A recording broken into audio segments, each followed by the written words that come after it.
Dear students, मैं doctor रोज़ी Shah, good morning. आज मैं आपको प्रश्नावली विधि के महत्व एवं सीमाओं के बारे में बताने जा रही हूँ। पर उससे पहले मैं आपको सहगामी पत्र और अनुगामी पत्र के संबंध में बताना चाहूँगी। सहगामी पत्र एवं अनुगामी पत्र। सहगामी पत्र पूर्व परीक्षण कर लेने के बाद, किसका? प्रश्नावली का पूर्व परीक्षण कर लेने के बाद, प्रश्नावली को अंतिम रूप देने के बाद प्रश्नावलियों को सूचना संकलन हेतु डाक द्वारा भेजा जाता है और इसके साथ अनुसंधान करने वाली संस्था अथवा व्यक्ति द्वारा एक पत्र भी भेजा जाता है जिसे सहगामी पत्र कहते हैं।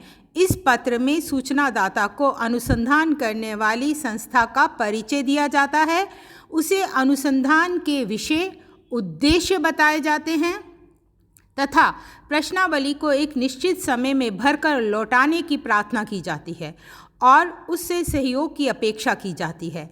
ये जो पत्र होता है वह टाइप्ड होता है और आकर्षक इसको बनाया जाता है। पत्र की भाषा एवं शब्दावली का चयन सावधानी पूर्वक करना चाहिए क्योंकि ये सूचनादाता और अनुसंधानकर्ता के बीच कड़ी का काम करता है। पत्र में ये भी लिखा जाता है कि उसके द्वारा दी गई सूचनाएं, यानी सूचनादाता द्वारा दी गई सूचनाएं गुप्त रखी जाएंगी और उनका दुरुपयोग नहीं होगा तथा सार्वजनिक रूप से उन सूचनाओं को प्रकाशित भी नहीं किया जाएगा। पत्र के अंत में उत्तरदाता के सहयोग के प्रति आभार प्रकट किया जाना चाहिए। पत्र छोटा, आकर्षक, प्रभावशाली होना चाहिए और शीघ्र जवाब पाने के लिए सहगामी पत्र के साथ टिकट सहित जवाबी लिफाफा भेजना उचित रहता है। इसका उत्तरदाता पर मनोवैज्ञानिक प्रभाव पड़ता है। अब मैं आपको अनुगामी पत्र क्या है उसके संबंध में बताने जा रही हूँ।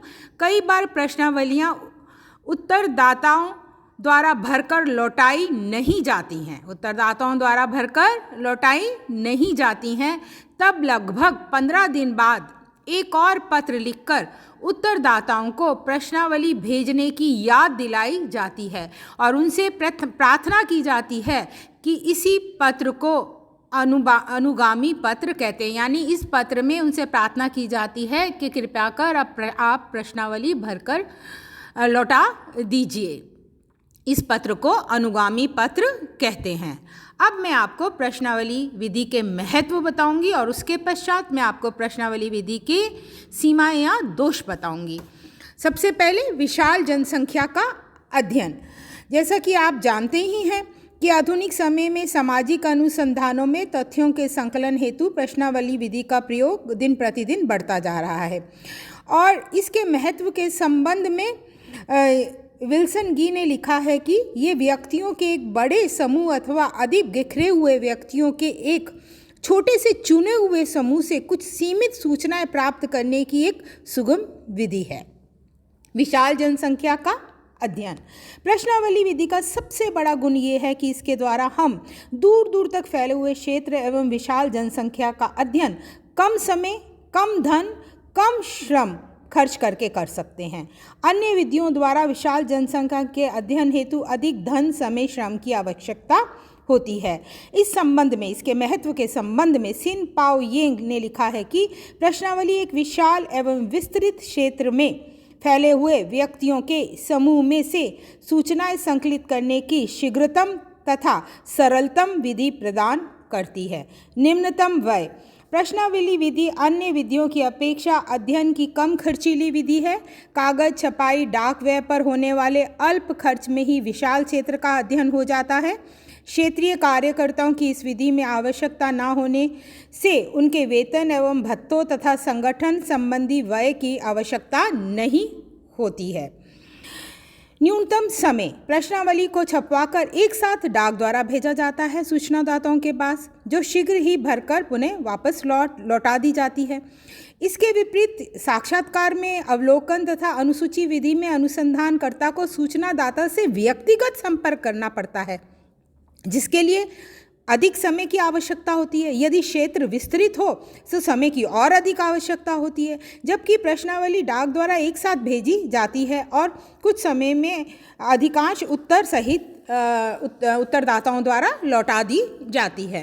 न्यूनतम श्रम, मिनिमम लेबर। प्रश्नावली द्वारा अध्ययन करने के लिए हमें अधिक अध्ययनकर्ताओं की आवश्यकता नहीं होती। एक केंद्रीय कार्यालय में ही प्रश्नावलियों को भेजा व प्राप्त किया जा सकता है। इनके वर्गीकरण, सारणीकरण, निर्वचन और निष्कर्ष एवं प्रतिवेदन तैयार करने में भी अधिक लोगों की जरूरत नहीं होती है। पुनरावृत्ति संभव। प्रश्नावली विधि द्वारा अनुसंधान इस प्रकार के सामाजिक अनुसंधान इस प्रकार के होती हैं कि उनके लिए हमें थोड़े थोड़े समय बाद बार बार सूचना एकत्र करनी होती हैं। तब यही विधि अधिक उपयोगी होती है। प्रश्नावली की अनेक प्रतियां छपवा कर रख ली जाती हैं जो समय समय पर सूचनादाताओं के पास भेज दी जाती हैं। यानी आप उन प्रश्नावलियों को बार बार भेज सकते हो। प्रश्नावलियों को भेजने की पुनरावृत्ति संभव है। अब मैं जो अगली आपको विशेषता बताने जा रही हूँ वह है सुविधाजनक। ये महत्व जो बता रही हूँ वह है सुविधाजनक। प्रश्नावली विधि सूचना संकलन करने के लिए एक सरल एवं सुविधाजनक विधि है, क्योंकि इसे सूचनादाता अपनी रुचि सुविधा के अनुसार समय मिलने पर भर सकता है। अनुसंधानकर्ता को भी सूचनादाता से साक्षात्कार समय निर्धारण की आवश्यकता नहीं होती। यानी अनुसंधानकर्ता को अलग से अपॉइंटमेंट या समय लेने की आवश्यकता सूचनादाता से नहीं होती है। स्वतंत्र तथा प्रामाणिक सूचनाएं। प्रश्नावली भरते समय अनुसंधानकर्ता सूचनादाता के समक्ष उपस्थित नहीं होता, इसलिए वे खुलकर स्वतंत्र रूप से स्वतंत्र रूप से अपने विचारों को व्यक्त कर सकता है। इसके फलस्वरूप प्रामाणिक सूचनाएं प्राप्त होती हैं। सूचनादाता पर अनुसंधानकर्ता के उपस्थित होने पर जो प्रभाव पड़ता है तथा सूचना में पक्षपात आने की संभावना रहती है, उससे भी इस विधि में बचाव हो जाता है। इस प्रकार प्रश्नावली द्वारा प्राप्त सूचनाएं प्रामाणिक, पक्षपात रहित, विश्वसनीय होती हैं। स्वयं प्रशासित। प्रश्नावली द्वारा सूचनाएं प्राप्त करने के लिए अनुसंधानकर्ता को स्वयं क्षेत्र में उपस्थित नहीं होना पड़ता है और ना ही किसी प्रकार के संगठन तथा व्यवस्था की समस्या में उलझना पड़ता है। उसे अध्ययनकर्ताओं के चुनाव, प्रशिक्षण, संगठन एवं प्रशासन से मुक्ति मिल जाती है। डाक द्वारा भेजने के बाद प्रश्नावलियां भरकर स्वयं ही आ जाती हैं। इसीलिए ही ये विधि स्वयं प्रशासित एक संगठित विधि है। सांख्यिकीय प्रयोग संभव। बोगार्डस ने इस संबंध में लिखा है इसमें मतलब प्रश्नावली में प्रमापीकृत परिणाम प्राप्त होते हैं जिन्हें सारणीबद्ध तथा सांख्यिकीय रूप में प्रयोग में लाया जा सकता है, ऐसा बोगार्डस लिखते हैं। और उनके इस कथन से स्पष्ट है कि प्रश्नावली द्वारा प्राप्त सूचनाओं का वर्गीकरण, सारणीकरण, श्रेणीबद्धता करना सरल है तथा परिणामों को प्राप्त करने के लिए उन पर सांख्यिकीय सूत्रों का प्रयोग किया जा सकता है।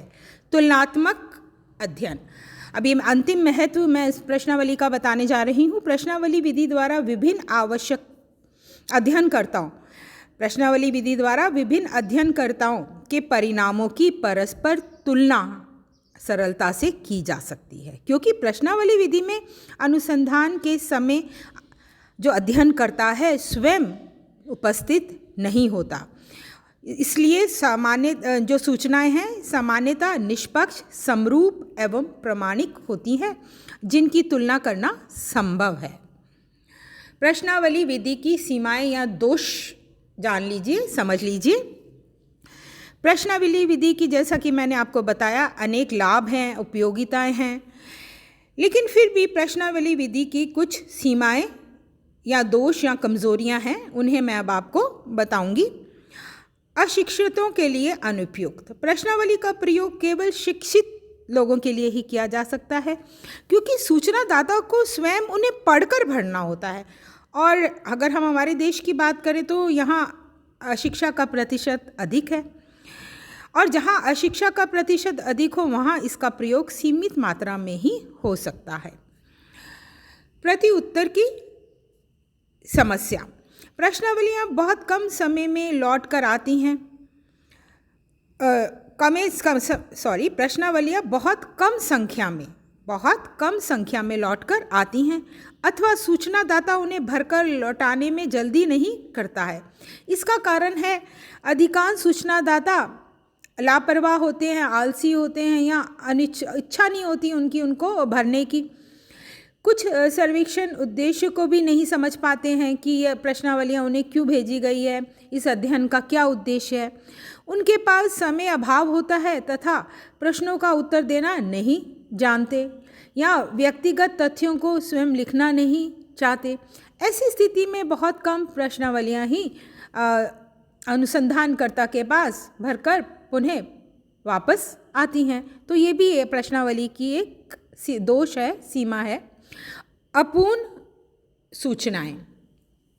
कई बार ऐसा होता है कि प्रश्नावलियों में मुख्य प्रश्नों का उत्तर नहीं दिया जाता है। जब सूचनादाता प्रश्नों को समझ नहीं पाते हैं या गुप्त जो सूचनाएं होती हैं उन्हें देना नहीं चाहते हैं, तो ऐसे में वे जानबूझकर प्रश्नों के उत्तरों को टाल देते हैं तथा लापरवाही एवं शीघ्रता से भरने पर प्रश्नों के छूट जाने की भी कई बार संभावना रहती है। इस प्रकार प्रश्नावली विधि द्वारा जो सूचनाएं संकलित की जाती हैं वह अपूर्ण और अपर्याप्त होती हैं। अस्वच्छ एवं अस्पष्ट प्रश्नावलियों को सूचनादाता स्वयं भरता है और सभी लोगों की जो हैंडराइटिंग है, लेख है, सुंदर नहीं होता। ऐसी स्थिति में प्राप्त उत्तरों को पढ़ना, उनको समझना एक समस्या बन जाती है।